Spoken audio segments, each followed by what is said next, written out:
This is a pre-Thanksgiving quiz. What American Revolutionary War hero said, "I have not yet begun to fight," and had a rum named after him? No, it's not Hamilton. I'm Susan Schwartz, your drinking companion, and this is Lush Life Podcast. Every week, we are inspired to live life one cocktail at a time. We have Finnian Gill, co-founder and master of flavors for, wait for it, for John Paul Jones Rum, here to answer every question you might have on how the two, that is, American Revolutionary War hero John Paul Jones, and rum came together. Plus, even more on the not-so-secret ingredient that makes their rum different from every rum out there. By the way, if you can't hear it already, I have bronchitis, which is still wreaking havoc on my voice.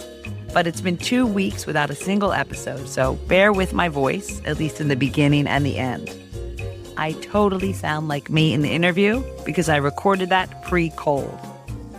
Now, let's begin to drink. I think John Paul Jones said that too. I think I'm supposed to say, "I have not yet begun to fight." Right? Yeah, exactly. We're talking about John Paul Jones here. I have the right guy, right? Yeah, exactly. No, his most famous lines in one of his most famous battles, about halfway through, he was asked from the opposition captain, "Do you surrender?" He said, "Surrender. I have not yet begun to fight." I mean, that's what I was taught. Remember, he is an American war hero, American Revolutionary War hero, should I say. 100%. When I saw a rum that was called John Paul Jones Rum, I was like, what the heck? Why him? Why rum? Everything. And I just had to have you on the show to find all these things out. So you have to start from the beginning. Let's start with John Paul Jones. He's far, far greater man than I. So my name's Finn. I'm one of the 3 co-founders of John Paul Jones Rum. We're a small startup rum company that just started in March this year. And I am the master of flavors. And my sort of job title in that is designing the rum itself and doing all the recipe work. And yeah, probably having one of the best jobs you can have. Did you always want to do that? Where did John Paul Jones Rum come from? John Paul Jones Rum. So it was begun very much around the table with my 2 friends. We started it because we all sat around. We'd all hit issues with our careers beforehand. None of us worked in the alcohol industry. And we all sat down drinking rum, and we were all big fans of rum. And we said, look, why don't we go and roll the dice a bit and go and see what we can do? We all had sort of this crazy idea that rum could be improved in certain ways. And my business partner, Ollie, was born 100 meters away from where John Paul Jones was born himself, up in Scotland. So you say you were drinking rum. Was rum always a love of yours? Was that the thing that you always drank? You had to have rum? So for me, well, I started off with spirits, sort of past all the teenage years where you drink anything that's over 40%. I started off with whiskey and really, really sort of found a love for whiskey, and that sort of took me towards dark spirits and sort of the Scottish aging process I always found really interesting, which is, I guess, where some of the influence to the rum is now. But then I went to the Caribbean a couple of times. I went to Barbados a few times and sort of discovered Mount Gay and discovered all the other great distilleries out there, and very much fell in love with the other way that a dark spirit can be. It's obviously a bit sweeter and a bit smoother than sort of the slightly more spiky whiskies. And then did you just then keep drinking Mount Gay, or did you try all different kinds of rum? Oh no, very much branched out. So sort of the main Bayesian and Jamaican distilleries, I'd say, are my favourites. So I love Appleton. And our base level white rum, as I'm sure I'll explain later, comes from Jamaica, and that is due to sort of some of my underlying passion and love for rum making out there. It's where rum was born, and it's absolutely sensational stuff. So when you say you wanted to start a rum with 2 of your friends, where did you even think of beginning? Yeah, honestly, well, none of us have any experience at all in the industry is the first thing to start with. So, there's the fine line between stupidity and bravery and all that. That sometimes can bring you the best things, right? I hope so. I'm not sure sort of how we bumbled through those first few conversations about what we'd make and how we'd end up there, but somehow we ended up at seaweed infused rum aged in woods that, in my opinion, to most of my knowledge, that no other rum uses. So I think that we really just set out to be different and to embrace the fact that we're not we're not part of the industry, and because we're not part of the industry, we can approach things a bit differently and be real outsiders for that. And that was very much what John Paul Jones himself, I guess, that was a lot of what he was about, was this idea of going against the grain, being individual, and fighting back then, obviously the British, but where it's just the status quo and being against that. So I guess we've always tried to be outlandish and be different. All right, so we have to unpack that a little. So let's go back for a sec. So you're all around, you hate your jobs, you say, let's start a rum. And then you just threw in Seaweed, you threw in John Paul Jones. Talk me through your thinking at the beginning. Which came first, the John Paul Jones, the Seaweed, the living near John Paul Jones, all of that stuff? How did you decide to incorporate it and the kind of the linear way it happened? Yeah, so the chronology was that, so my business partner, Ollie, lives up in Dumfries in Scotland. And as some people don't know, John Paul Jones, was born about 100 metres away from him in Dumfries and learned to sail on the Solway Firth. And his first adventure started off there up in Scotland. So Ollie, my good friend and business partner, because he's always lived so close to it, his old cottage is now a museum, has always had this story of John Paul Jones very much a part of him, and has always wanted to turn that into something, and sort of came up to me and said, look, I want to make this, and I think it should be a rum, because when John Paul Jones died, his body was perfectly preserved in white spirit rum as well.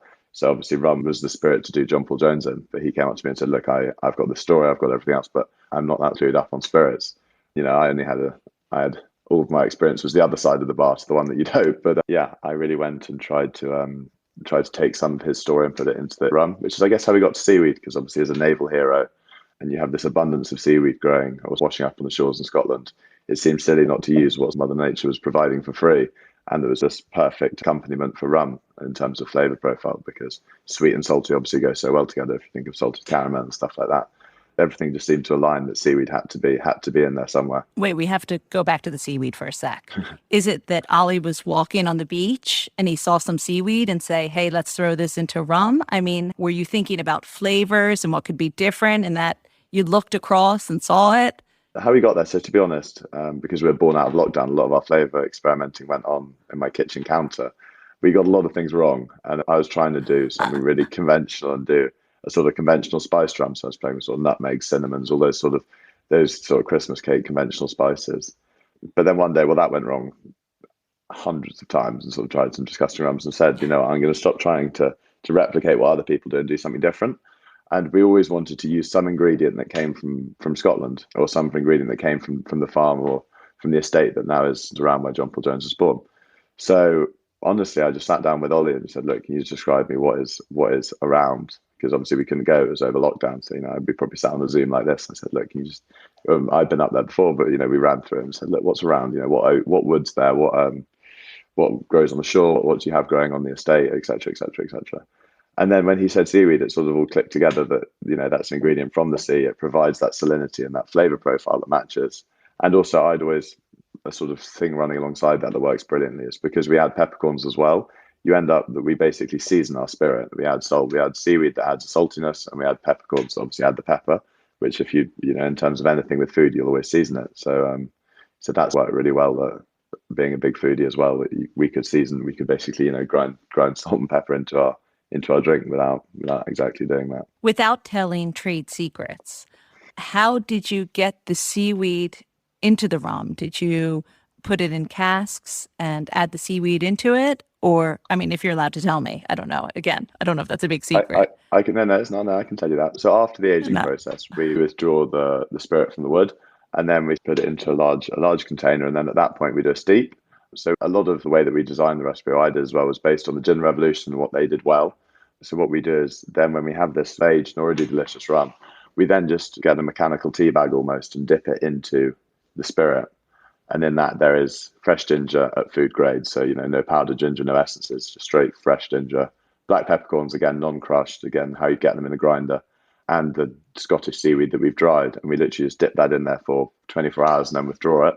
And then that has infused it with all these lovely finishing flavors, which don't dominate the palate, I don't think. But because of that light touch they give, just really add an extra dimension and layer. And how many times did you have to, or should I say, how long did it take you to find that exact 24 hours? Did you try 7 days first and then tried it and it was horrible? Or was this with like a one shot lucky, oh my God, 24 hours, that's it? No, we tried everything a lot of times. So I know lockdown came Lockdown came at a difficult time for us because it was just at the start of our process, so obviously delayed so many things. But the one benefit it gave us is time. And over that time, I spent hundreds and hundreds of evenings sat at the kitchen counter with about 10 different rums that I'd spent the previous week brewing and, just infusing. And as you say, doing a 7-day steep, doing twice as much seaweed for half as long, different amounts of ginger and pepper and all those different ways that you can do it. And it was honestly just a refining process and a lot of drinking, which is never actually that bad a thing, especially when you've not got much to be up for the next day anyway. I guess not. I would love to have been there to try like the 7-day one where you're like, oh my God, this is so salty. You could use this, in cooking or, Yeah, it became really viscous and sort of the seaweed dissolved itself and you ended up with a sort of like half seaweedy soup.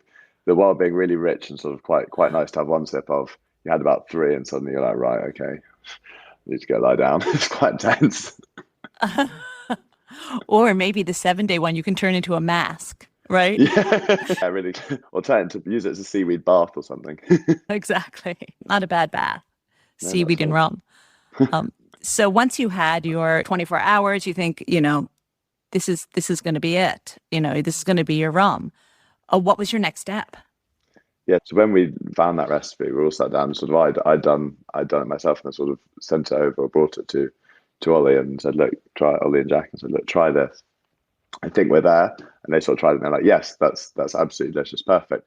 Then we sat down and thought, right, okay, now we're gonna have to do sort of the hard work. So from there we sat down and we had to do the boring businessy things that you have to do and apply for licenses, apply for your wholesale license, apply for your ability to sell and sort of do all the sort of behind the scenes things that honestly when we thought we were going to sell rum we'd never have to do. We had to sort of produce like direct routes to market, business plans and all those sort of slightly more seriously businessy things. And while we were doing that, we were waiting for that recipe to be implemented in our first batch to be put together. So we had a nice, I think it was a couple of months waiting for the rum to be, because the white rum that we use is shipped over from Jamaica. So we had to wait for that to be shipped over. And then we sort of, it was this very strange day when sort of there was a knock on the door of Ollie's flat and someone had dropped off a pallet of rum just on the side of the road. And they said, look, this is yours now. So I was like, oh my word, this is very, very real. But it was amazing. And then it went into the barrels. How exciting. It must have been super exciting. Yeah, it was. The whole process. I mean, for us to don't work in the industry, the whole process is so exciting because, it's something that I always felt so out of reach. I personally applied for just about every entry level job at Diageo for a couple of years and always got told I had no relevant experience. So just to be able to sort of live in the industry and to sort of do the day-to-day I do is rarely lost on me. So yeah, no, it's been a roller coaster. We've got a lot of things wrong, but it's a lot of fun. Well, I'm looking at a bottle here behind me, by the way, right here. Let me bring it over. Yeah. There it is. So you had John Paul Jones, you had your seaweed, you had your liquid. Okay, you're applying for the licenses. Did you have an idea of how you wanted the bottle to look? So it's a really nice story, actually, the way the design will work, because I think it's turned out really well. But it was done by a school friend of Ollie's. His name's Bobby, and it was his first ever proper freelance graphic design job. So we very much sat down with him. We had a really, really good process, and he's obviously an incredibly talented designer. But we had a really good process of just coming up with ideas and throwing themes at him rather than designs, because we always wanted it to be regal and to have that goldness and that formality, because we're trying to create a serious spirit. We wanted to obviously incorporate the American naval coat because that's what John Paul Jones went to create. And what he really cleverly did is sort of create this riff on the frills that come on the coat, which also are supposed to look like the seaweed in the sea. So he did a really, really good job of putting together all of the different parts of John Paul Jones, the seaweed, the American, obviously the link to the Americans, and just the formality of the spirit itself. And he managed to link them all together into this, which I think is pretty special. So yeah. The guy's going to do great things. We're very lucky to get him first. Yes, it's a really, really nice looking label. Now, with John Paul Jones, did you have to get approval from his estate, if that even exists, or is it can you use his name in the public domain? So he had no direct descendants. So his estate in the UK and his sort of legal binding isn't the same as what it would be elsewhere. So there's no direct person that you'd go to and say, can we use the name? All you had to do is fill out a legal application to make sure that, as with everything else, if you wanted to start a company of any description, you just had to make sure that no one objected to you using it. So we filled that out. That was one of the first things we did, actually. when we first had the idea, it was like, right, before we get too excited here, let's make sure that we're not going to get sued, or there's not someone out there who'd have a problem with this, because that's obviously the last thing we want to do. And we are actually, quite excitingly as well, currently in application for our American trademark, because then we're going to look to expand over the pond and go to sort of John Paul Jones's spiritual home and where everyone loves him so much. For people who aren't Americans or didn't study this in their American history class, can you give just a teeny bit of history about John Paul Jones? Yep, 100%. So John Paul Jones was born in the 1700s in, as I said, the Arbigland estate up in Scotland in Dumfries. He learns to sail and he goes off sail for the Merchant Navy, I think, at the age of 13. And the first part of his career for the British Merchant Navy was transporting goods back to and from the Caribbean. One of those goods obviously being rum, and the other ones could well have been black pepper and fresh ginger as well, because they were grown nearby in Jamaica. So he started his career doing that, and then after a couple of years, the British Navy at that point started moving towards the slave trade, which is obviously barbaric and awful. John Paul Jones said, this is disgusting. I think he famously described it as an abominable trade, and said, look, I'm going to go and find a new world. And the new world at the time was America. So he went there when it was a band of small, isolated militia, rather than had a central navy, had a central anything. It was very much at the start of the fledgling of the Americans of your life. And then, so he then is credited with founding the American Navy, bringing a lot of order to it, and then goes and fights the British. And very famously is that moment where he said that quote, "I've not yet begun to fight." And then after that, he has his time in America and then he actually goes to Russia, where he fights for Catherine the Great against the Ottoman Empire. And then when he dies at the age of 46 in Paris. And when he dies, as I said, his body was perfectly preserved in white spirit rum. And then actually he was buried in an unmarked grave. So I think it's in 1905, the Americans said, look, we can't allow this naval hero and the legend of our past to be sitting God knows where in a hole in Paris. So they actually dug up about half of Paris to go and find him. And they found him, obviously drained him, and now he's currently in one of the memorial buildings in Washington in I think it's like a completely marble and bronze sarcophagus, very much presented and displayed how he deserves to be. So that's an A to Z of John Paul Jones's life. Are you sure he was preserved in rum, or you're just making that up? No, it was white spirit. It was a white spirit rum. You scared me then. I'm scared because it makes a great story. I thought you were about to bring out sort of John Paul Jones's diary. No. I mean, it was preserved. No. Yeah, white spirit rum. It might not have been drinking rum, but it technically was. It was a distilled sugarcane. So we're clinging on to that. I think Hamilton was also preserved in rum as well. Yeah, well, Nelson was brandy, wasn't he? Nelson, I'm sorry. Oh, totally. Nelson. It was Nelson. Yes, sorry. I'm not so up on my British naval history. Yeah. Right. No, it's a good way to go. It's new to market, okay? Yeah. Relatively. Lockdown, it's pretty new. You are not only the founder, but the brand ambassador for it. When you're introducing the liquid to someone who doesn't know anything about it, how do you describe it? What would, be the first thing they would want to take away? The taste, the aroma, the finish? How would you describe it to someone who's never had it before? What I find that entices people the most is to say, look, and it is completely true. It's prepare to try rum how rum has never been before, because to the most of my knowledge, no one has aged rum in charred American oak as we do, which obviously takes it in a completely different direction. Most rum producers add buckets of sugar post-production to give it that artificial sugary taste, which we don't do any of. All spiced and flavored rums generally don't add the botanicals that we do, and not many people even age and flavor rum at the same time.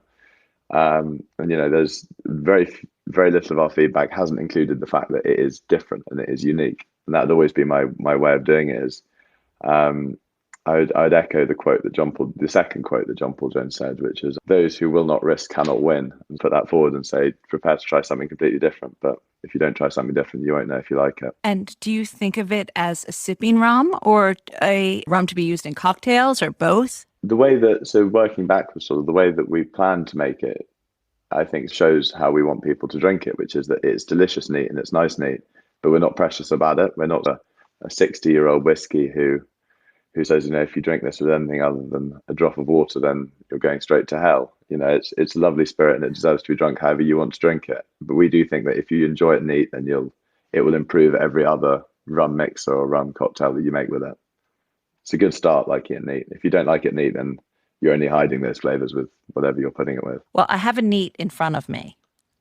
And So I'm not the best, to be honest, the best taster and, or very good at describing what I taste. Usually I'm like, oh, it's rum. It's great.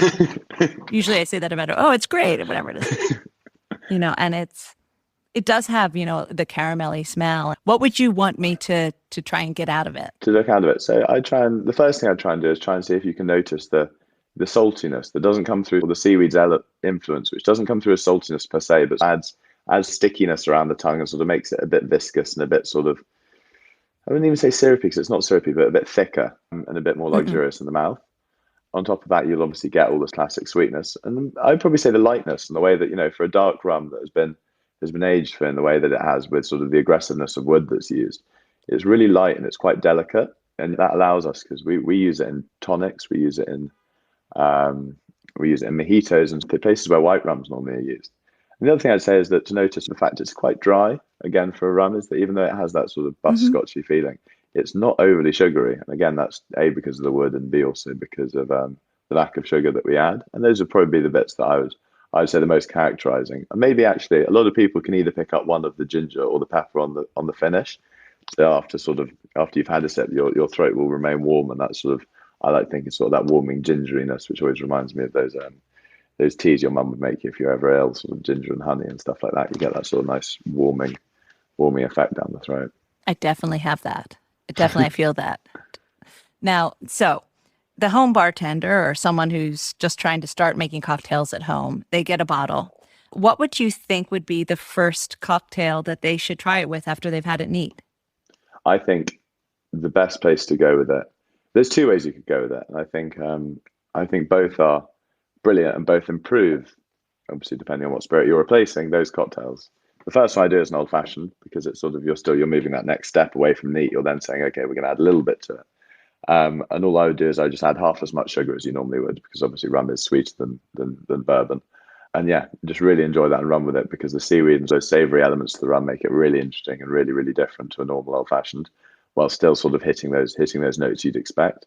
And the other one I would do is and it's a slightly controversial one, I would make an espresso martini, apart from replace your vodka with this rum, because again, the ginger and the saltiness work with the coffee so well. If you think about it, salt and coffee have always worked. And yeah, it's absolutely delicious, and I promise you won't go back. Also, rum should be used in espresso martini anyway. It makes far more sense. I love that. It sounds great. It sounds fantastic. Now, are there any other fun facts you found along the way while making this? Anything surprise you about making a rum that you didn't think, or getting into the business this way that you thought would never happen? Oh, I mean, probably so many things, but now you ask, they all sort of disappear. The whole thing has been a surprise, and sort of there's been hundreds of blind sightings and hundreds of things that I never thought that you would end up doing. But it's nice to do it with friends and look around sometimes. And when we're packing up after we did Taste of London, this massive food event in Regent's Park, and afterwards, and we had to fulfill all the orders because we could only take direct orders. And we sat there and just packaged boxes of rum for, I think, like 4 or 5 hours straight. I remember just looking around to two of my friends, just laughing, like, what are we doing? How have we ended up sort of, 6 months down the line? I mean, it's a great place to be, because obviously it's great to sell bottles and stuff. It's just so that look of sort of, how on earth did we end up here? Brilliant, though. Well, that's fantastic. At least someone ordered, right? People liked it. We sold out in 2 days at Taste of London. It was our first consumer event, the first time anyone other than friends and family had ever tried it. And we'd assumed that we'd sell, 5-10 bottles a session or a day. And within 2 days, we'd sold nearly 80 bottles. We do some custom glasses as well, and we sold out of them. We had to do pre-orders for the last nine or eight days, just because everyone liked it so much, which was absolutely amazing. As I said, something that was born on my kitchen counter in lockdown. It was a real pinch me moment, and yeah, it was really special. Well, it's so nice to hear a happy lockdown story, let me tell you, and especially one involving a spirit, and especially one involving rum. Completely, no, without a shadow of a doubt. Yeah, absolutely. Well, I can't wait to get starting to make that espresso martini. It sounds amazing. It's actually, we have it on our Instagram at the moment, which is johnpauljones.rum is the handle. I always end with asking 2 questions, because it seems you're a drinker. Do you have any top tips for the home bartender? It doesn't have to be specifically about rum, or it can be about rum. I'd say, I'm not sure if it's an obvious tip or not, but I'd always say be comfortable with drinking every spirit neat, because that is where you'll understand it and that's where you'll know. And it seems simple, but it's something I never did until I got into whiskey, and that's where my interest and my love for spirits came from. Is the fact that I'd only ever drink it with a mixer, and that meant I didn't understand it. Captain Morgan's tasted like rum and coke, rather than I didn't know what it actually tasted like alone. So I'd always say just never be scared to try something neat, and know that if you take a small sip of something, it's not going to burn your throat out, and it's not scary. Just yeah, try it neat, and then you'll learn a lot more about what you're drinking. I totally agree. Especially, yeah, because rum is so specific. When you hide it in a Coke or something, you can't really taste the taste of it. It just becomes a sugary drink. No, it's so easy to lose the flavor. Absolutely. And they're also specific to where they're from. And also, last but not least, if you could have a drink anywhere right now, what would it be and where would it be? Oh, well, I'd very much like to follow our run back home and go to Jamaica and sit there with a pina colada on the beach, on the sun lounger. I'd be very, very happy there, rather than rainy and dreary London. Oh, please. Me too. I totally agree. All right. Well, I will see you there. And thank you so much for joining me on the show. I really appreciate it. Yeah, an absolute pleasure. Thank you so much for having me. Thanks so much to Finn for being on the program. I have a whole new respect for John Paul Jones and Seaweed. So, on to our cocktail of the week. Yes, the cocktail of the week had to be the Espresso Martini made the John Paul Jones way. We start with 50 mils or 2 ounces of John Paul Jones Rum, 40 mils or 1 3/4 ounces coffee liqueur, 1 shot of premium espresso, plus a pinch of sea salt. Add all of the ingredients to a shaker, add ice, and then shake, shake, shake. Then strain it into a coupe glass. You'll find this recipe, more Espresso Martini recipes, and all the cocktails of the week at alushlifemanual.com, where you'll find all the ingredients in our shop.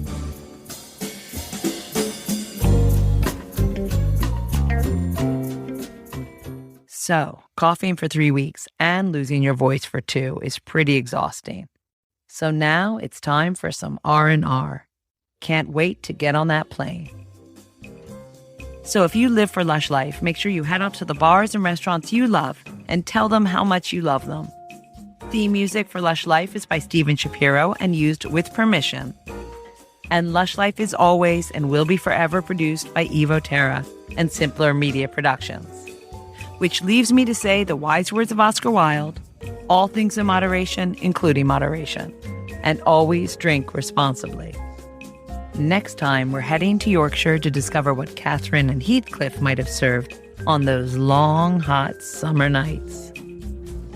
Until that time, bottoms up.